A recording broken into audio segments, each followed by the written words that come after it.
Now that you are familiar with the basic block of meditation, let us use this model to understand what happens during meditation. The following subsection is very important. I will be describing what happens when you are sitting in meditation. Typically, no meditation teachings today have the equivalent of what you are going to learn in the following pages. Everybody says just sit down, close your eyes, and meditate, but they don't give you an overall picture of actually what is supposed to happen inside your mind or soul when your eyes are closed and you are sitting still. I found this problem very frustrating, myself being aware of my past lives and my knowledge of meditation having crossed over. I didn't find it difficult to meditate and have a global view of the process and what I was doing and where I was in the process. But for people who do not have the privilege that I was born with, meditation can be at best boring and at the worst a humiliating experience. The meditation of today is like walking in a maze and trying to find your way out, or any way. You go in one direction and then you are blocked. You go back and take another route and you are blocked. You try to figure out where you are going. Is it north? Is it south? Or west? Or east? But you have no clue. Even if you knew where you were going, you don't know the direction you are heading to or where you were heading from. So basically, meditation today, sadly, is one without a map. In this section and onwards, I want to give you not only the map, but the Google map of meditation. So far, I already talked to you about the philosophy of meditation and the effects it can have in your life. You'll recall the 13 components of consciousness and the changes that occur in them because of meditation. In this section, I will talk especially of what happens during the meditation, not before or after. Reading this chapter, you will be able to navigate your way in to the maze of when you close your eyes to meditate. You will have a global vision, meaning you'll know where you stand and where it's going. You will have a compass to know your direction, and all this is provided with the knowledge of the building block of meditation I just taught you. So let me start. Take a look at the diagram on your right and below. You'll notice that it is the same diagram multiplied into 6. You'll also notice that it is the diagram that we used earlier to describe the relationship between the body, mind, and soul, and the ego I, along with the physical world and the spiritual world. You'll also notice that there is a red blotch of ink with different sizes and location in all the 6 identical copy pasted blocks. You have already understood the diagram, so I will just try to explain to you what that red dot means. It is the same free form of the I that we discussed earlier. What this free form is telling is in each of the diagrams, which represent different states of awareness, the concept of who you are is different. And it is in this difference that we can experience the various states of meditation. Before I go on to explain each of the diagrams and their interrelationships, I want to talk about the objective of this whole process of using the diagrams to talk about meditation. First and foremost, you must understand that these diagrams and any of the upcoming ones are just notations to describe certain activities, processes, states in meditation. They don't really exist. It's pretty much the way we represent an atom like the solar system, whereby the nucleus it is at the center like the sun, and the electrons are around in an orbit like the various planets. But the truth is that if you are able to look through an electronic microscope and look at the real atom, it doesn't look that way at all. However, because we were able to represent the atom in that particular way, it became very easy to do chemistry, physics. When we have a structure of the atom with electrons orbiting a nucleus, then it's very easy to calculate reactions and physical changes. Since this is not science book, I will not talk more about that. But I just want to emphasize that the same idea that the atom structure doesn't exactly represent the reality of what's an atom is used in the diagram that we are seeing and the upcoming diagrams. I needed a way to denote how we should act and proceed when our eyes are closed in meditation. Also, I needed a way to denote how our awareness is different from the other awarenesses. Most of all, I needed something visual other than just verbal to describe my teachings. And so I came up with this particular structure of meditation consciousness. Now, let me talk about this particular six sets of the meditation block. The first one describes the waking state. The second one describes the deep sleep or non-REM state or the rapid eye movement state. The third diagram represents the dreaming or the REM state. I have put them as a set of three diagrams because they are states that everybody of us experiences whether we meditate or don't. I will describe in the later subsection each of the diagrams. The next set of three is the meditation state. It is followed by the deep meditation state. And finally, you have the very deep meditation state that we can call samadhi. This is a very misused term again, but I will explain it in the relevant section.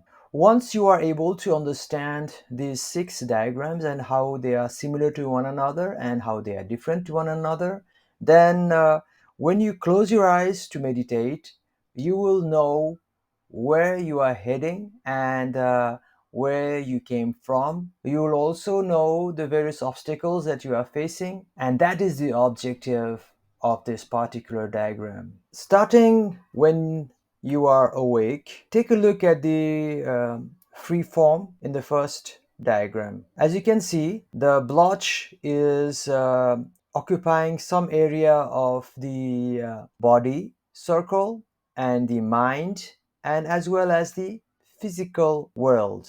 What this means is that when we are awake, we are aware of our bodies. Again, not every part of the body, the one that is being used. Then we are also aware of our minds, meaning of what we feel and what we think. But again, it's not every aspect of the mind. Finally, we are also aware of the physical world that our body is in at that particular time. Again, it's not every aspect of the physical world, but just a certain area of that physical world. This is not such a big idea. Let me illustrate with an example. For example, when you are doing a physical activity like cooking, then your hands are the part of your body that you are most aware of. Then in your mind, You are also remembering the recipe, the time that the dish is being cooked so that it's not overcooked. So that part of your mind is being used. Finally, you are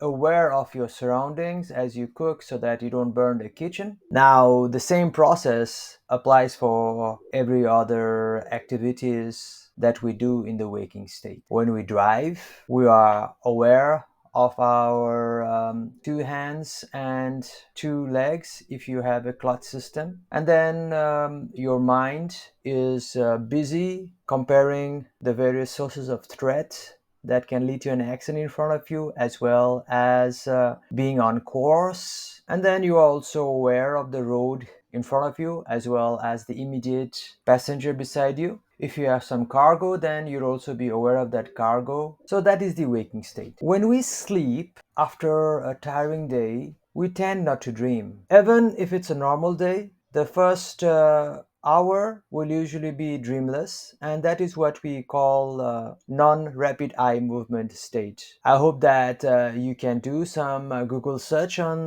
this particular terminology, because I will go directly into explaining the red free form. So as you can see, in the deep sleep state, the identification is absent with regards to the physical world. When we are in deep sleep, then we are not aware of what's around us. We are just oblivious to our surroundings. And all we know is our feelings or thoughts. And we have some sensation of the body. And this is how I've described it in the diagram. Time seems to fly away in that period, and because we don't disrupt the body, it is able to heal. It's very much like when all the customers leave, then the staff can clean the shop. Similarly, when we leave the body and mind and occupy a very small space of awareness, then the mind can organize itself and the body can heal itself. And this is what is happening in this deep sleep state. Again, many of you who are familiar with research on sleep might think, where is this guy taking his concepts from? Well, like most of the ideas in this book, this concept too is fabricated by myself, the author. There is no fixed, rigid concept that I abide to. I'm sure that the scientist will be hard pressed to support my concepts. But as I told you just earlier, I needed something to denote my experiences so that I could describe it to others. Only in this way could they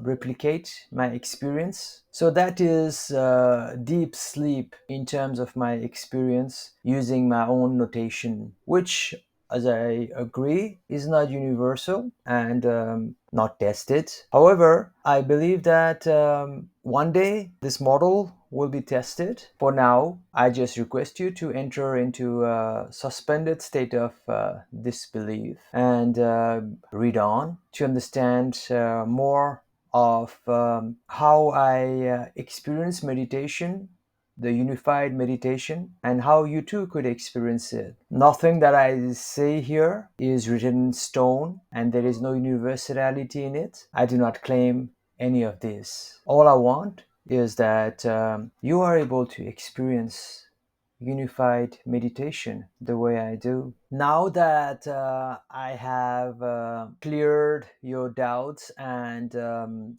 accepted my limitations with regards to my own teachings, I want to talk about the third diagram, which is about the state when we are dreaming.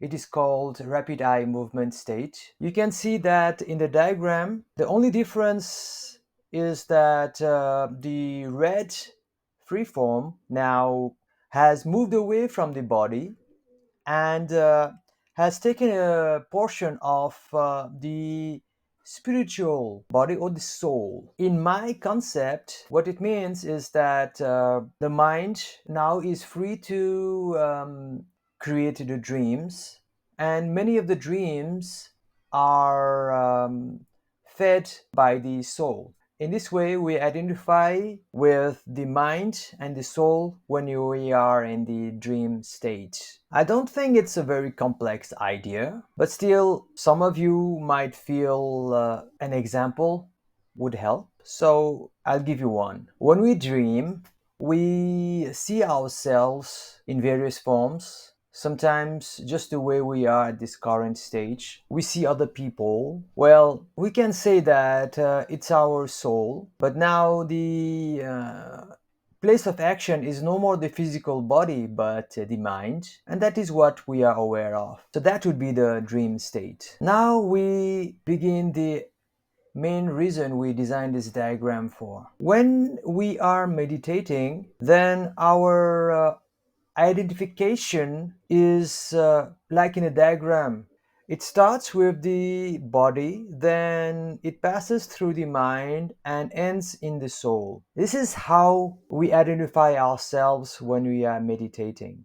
If you are not doing it, then think of this particular diagram and use it as a Google map for your meditation. Most of us, when we close our eyes, we are focused only in the body part. We see the darkness. Then some of us are bombarded with thoughts and feelings, meaning that we stop feeling the body and then we are submerged in the mental activities. Again, that is no good. Many people are afraid of meditation because somehow they are pulled, sucked in to the soul level purely. It's frightening sometimes because there are so many things that we are not ready to know at that level. Mostly, you will not know exactly in a language way, but it will be known to you in a feeling way. Again, that is no good. So, what you need to do when you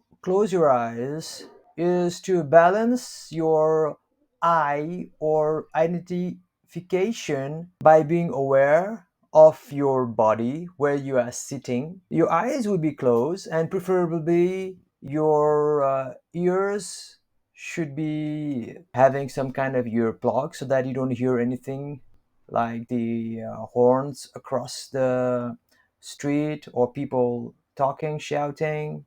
At most, you should be aware of the discomfort of your body while you are sitting and the difficulty that you are facing while your knees are folded. So, by being aware of your body, your meditation begins. At this point, you are aware of the body but not of the physical surrounding. You just have to forget it during the meditation. Better said, you should be able to forget it. Next, you should try to experience your mind.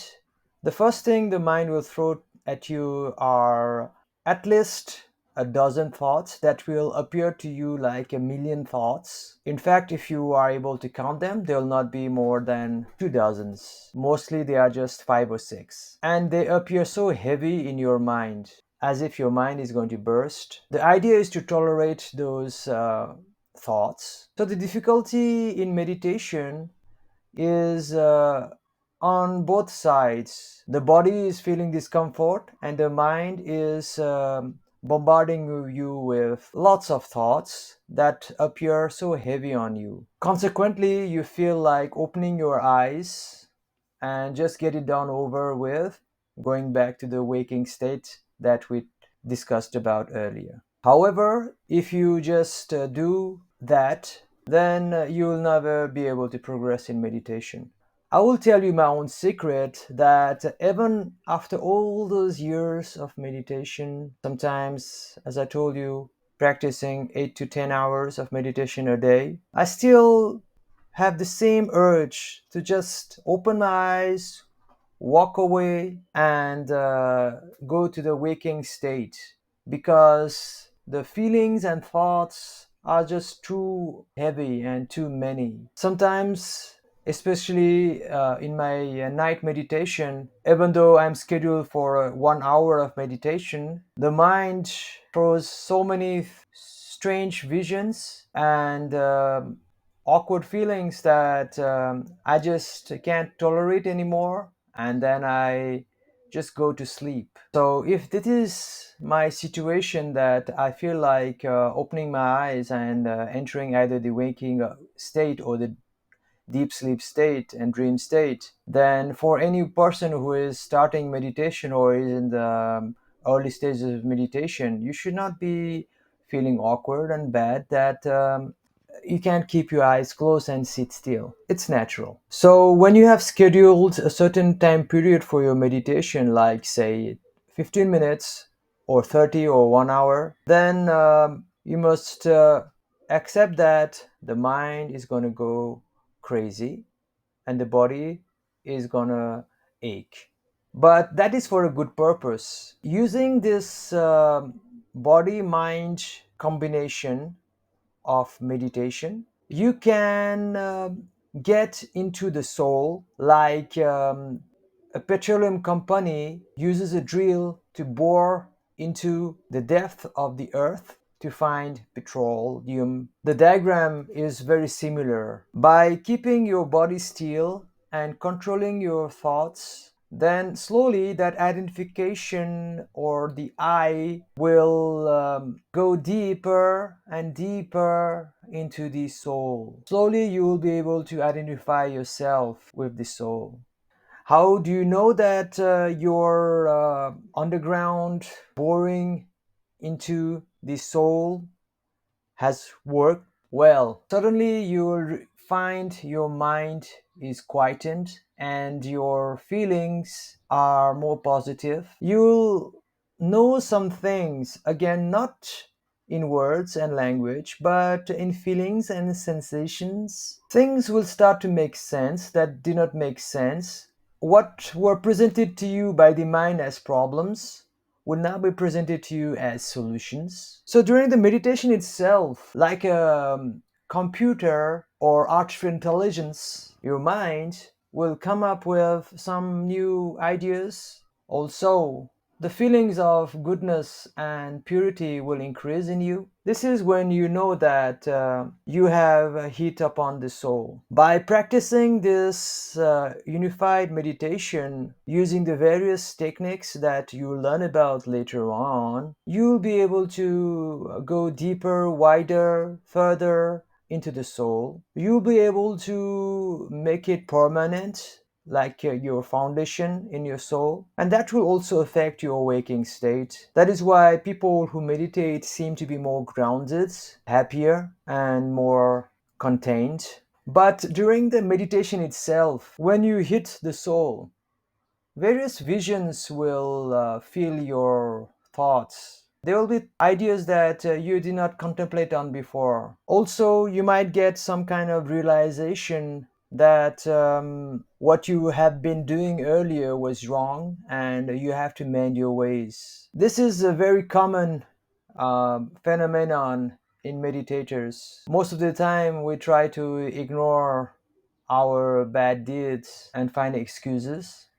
But when we hit at the soul in meditation, then the soul crushes the veil that covered our minds, preventing us from seeing the truth about our bad deeds. And then we became repentful. Some people cry during the meditation because of that realization. In some cases, the realization isn't clear during the meditation itself, but it manifests during a dream state, in a dream, or it just becomes unavoidable in a situation during the waking state. I like to imagine all the bad, crooked people being forced to meditate. If my theory of meditation is true, then they would turn into good people because the realization would be compelling. Ah, you might think, what about we make the corrupt politicians meditate? Definitely, that would also work. When you touch your soul and become one with it, you can't screw up people because it's not good for the soul. it creates negative karma, and the soul's only objective is to be free and happy and eternal. But because we are not able to go into meditation state like I have described just now, we just get lost in the way. In this way, you learned about meditation is the way we get in touch with our soul. In normal meditation, we are aware of the body and the mind. This is different than the waking state because we are not concerned about the physical worlds, and that gives us the impetus and the energy required to go deep inside of us and find our soul. Again, meditation state is different from the deepest sleep state because we are highly aware of our body. This is very important for meditation. Many people banish the body in meditation literature, but the body is very needed for us to attain the highest states of consciousness. Meditation state is very different from the dreaming state, although we also get visions in the meditation. That is again because we are in touch with the body, and our mind is thus awake, but in a state that is not exactly in the dream state and not in the awake state, something in the middle. If you do some research on the brain state, then it could be in the theta state, but a bit higher frequencies. So something between the theta and the alpha stage. But again, I will not elaborate on this too much here. Sometimes, when you are able to meditate for long enough, there's a moment where you lose contact with the body. That is shown in the diagram C on the deep meditation state. It doesn't happen for a long period of time. Sometimes it's 5 minutes, sometimes it's even less. So, in that meditation state, it just feels like a deep sleep state whereby you lose the notion of time and space. You are not asleep, but you are certainly not in meditation state because you have no awareness of the body. So what happened here is that the amount of awareness that was used in the body now is sunk into the soul. At that point, you have experienced enlightenment in a fraction, the bliss, the eternity, and the infinite knowledge. For beginners, even 1 minute or 30 seconds of this experience makes the day so beautiful. Immediately, your cheeks are filled with a juice of bliss, and your eyes are so juicy with an unknown kind of happiness. Your mind is dancing with unthought of ideas. It is just a beautiful state. However, it doesn't occur all the time in all the sessions. Even in my case, I experience that only maybe once a week or so. The remaining sessions, I am busy meditating. Meditating is lots of hard work. We'll talk about it later on as we go. Finally, the ultimate, so much talked about state of samadhi is represented in the diagram that I've shown. Here, somehow, the meditator is able to identify himself with the soul so much that he is able to expand himself into the spiritual world, like in waking state we are in contact with the physical world. That would explain how people are able to sit in meditation totally unconscious for days and days. We had a similar case with a now infamous yogi called Ram Bamzam in Nepal. He was in samadhi for several months, if not years. He's not alone, and there are many yogis who enter into the state of total unconsciousness, but not sleeping. It's a state where the soul, as you have seen in the diagram, is partially living in the spiritual world and detached from any physical contact with the physical world. Have I reached such a samadhi state? Like the one shown in the diagram, the answer is no, I haven't reached such a state. Maybe I could reach it upon the time of my death, but that is also to see. At least theoretically, I know what the ultimate state of meditation is, even though I haven't been able to reach that. In fact, it would be very frightening because my wife would come to my meditation room and find me totally knocked out, even sitting in a position and unconscious for days and days. She would understand it and she would rush me to the ER. I'd be in deep trouble.